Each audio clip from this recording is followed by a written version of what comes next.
Асыл ертесіне-ақ ерте тұрып жұмысына дайындалып, керемет көңіл күймен ауылдық ауруханаға барды. Жұмысқа бірден кірісетін болған екен. Арада уақыт өте берді. 2 ай көлемінде уақыт өтіпті. Бұл шақта Асылды ауылдың адамдары мойындай бастады. Бас дәрігердің өзі басын игенді. Білімді маман қол астына келгеніне қуанышты еді бас дәрігер. Асылдың мұрын сіңгірер уақыты жоқ. Балалар дәрігері болса да, үлкен кісілерге дейін келіп қаралатын болыпты. Бас дәрігер тұрса да, Асылды сұрап, осыған көрінетін адамдардың қарасы көбейе берді. Бұған бастықтары да дән риза. Өйткені Асылдың жоғарыға құмартылушылығы жоқ және бас дәрігердің жұмысы азайып жатыр. Соған іштей қулана мәз болады өзі. Таңертең ертемен үйінен шығатын Асыл кеш қарая бірақ келеді үйге. Соның өзінде дәрігер тек адам емдесе мейлі ғой, қаншама құжаттармен жұмыс жасайды. Бастысы айлығы жақсы, отбасына жетіп жатыр. Осылай күндермен бір сарында өте беріпті. Асылдың айлығы мардымды болды, отбасына жететін. Ал анасы мен бауырлары барға қанағат етіп, әпкесі келгенше бар шаруаны жасап, үйдің дәмді тағамдарын жасап күтіп отырады. Анасы Нұржамал апа қызымның мойнына мініп алмайын деп, өзі де үйден әр нәрсе жасап сатып жүрді. Тігіншілікке ебі бартын анасының. Сол үйде отырып тоқып, әр нәрсе тігіп сататын. Бұл да бір себеп болушы еді Асылға. Уақыт шіркін демде ғой. Үйстіп жүргенде арада 5-6 жылдай уақыт өте шықты. Асылдың жасы 30-дан да асып кеткен. Анасы енді шындап қызын уайымдай бастады. Жақсы азамат кезіксе, етегінен ұста қызым деп кеңесін берді. Бұл уақытта Асылдың сіңлісі жоғары оқу орнында 3-ші курс оқитын. Білімді де сүйкімді қызға ауыл жігіттерінің көзі де түсіп жүргені қашан. Солардың ішінде мектепте дене шынықтыру пәнінен ұстаздық ететін Нәби мен ара қатынастары сәл өзгешелеу еді.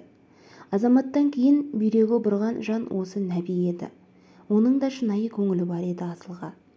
Сонымен не керек, 4-5 айдан соң Нәби Асылға сөз салды. Екеуі қыз-жігіт болып кездесе бастаған. Нәби балалар үйінен шыққан жігіт. Өмірге деген құлшынысы ерекше еді. Өз-өзін тастап жібермей, білім қуды. Арман қуып, оқуын бітірген соң қалаға емес ауылға келді. Ауыл адамдары ұнайтын, алдауды білмейтін, аңғал жандар, қонақжай бауырмал ауыл халқына қызығатын. Дипломмен ауылға жобасымен Асылдың ауылынан баспана алды басына. Мектептеріне жұмысқа тұрды. Енді ниеті сол жақсы қызға үйленіп, үйлі болып, үбірлі-шүбірлі болу. Өзі көрмеген ананың аялы алақанын, әкенің мейірімі мен қорғанын көрсету болды.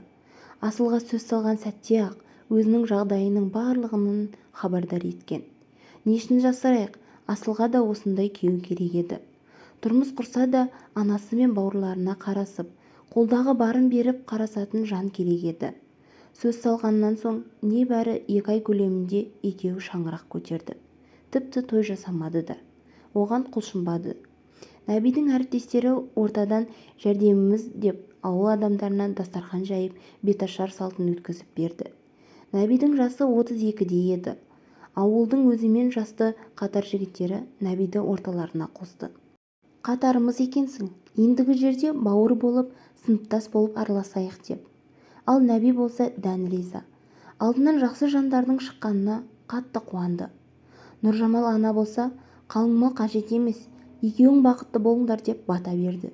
Үйде отырып тіккен қызыма деп жинаған көрпе төсегін апарып берді. Шама-шарқы жеткенше бір-бір сыпыра ыдыстарын апарды. Екі үйдің арасы ұзақтау болды, бірақ бір ауылда еді. Асылдың студент бір сіңлісі, бір інісі және кішкентай мектеп оқитын 2 сіңлісі, бір інісі бар. Барлығы да өз күндерін көріп жүр. Нәби мен Асыл құрдас болатын. Сонымен не керек, өмірлері жақсы өтіп жатты. Кішкентайлар екі ортада өсіп жүр. Нәби көпшілікті қалайтын. Үйіне келген қайнылары мен балдыздарын жібергісі келмейтінді. Екі үйде бақыттың құшағында бөленіп өсіп жатқан. Тек аяқ асты Нәби мен Асылға келер нәубет бәрін тоздырып жіберетінін ешкім байқамады.